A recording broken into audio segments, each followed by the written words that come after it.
On August 5, 2019, the government of India scrapped a 70-year-old provision that had given special autonomy status to the state of Jammu and Kashmir, known as Article 370. This was the reaction.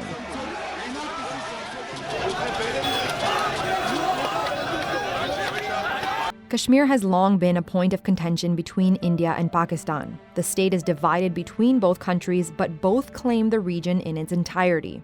The tensions date back to 1947, when India gained independence from the British Empire and the princely state of Kashmir was free to decide which country to join, India or Pakistan.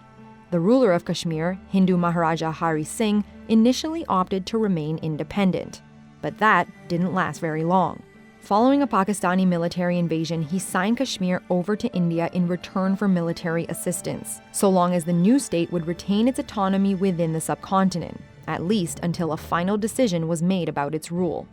Thus, Article 370 was born. Added to India's constitution, it granted the state more autonomy than other Indian states.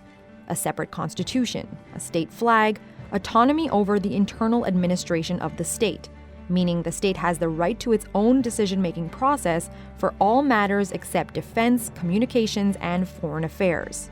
However, the article was supposed to be temporary. It highlighted that it could only be abolished with the consent of the legislative body which drafted the state constitution.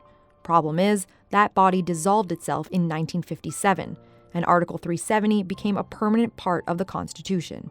India's current prime minister believes, however, that the president of India does have the power to revoke the article. India also got rid of Article 35A, which used to prevent Indian citizens from outside the state to purchase land or property in Jammu and Kashmir.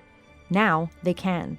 Some fear this may lead to demographic and cultural change in the Muslim-majority region. Pakistan calls the decision illegal and unconstitutional and hopes the United Nations will pressure India to reverse it. Kashmiri leaders have labeled it the darkest day in India's democracy.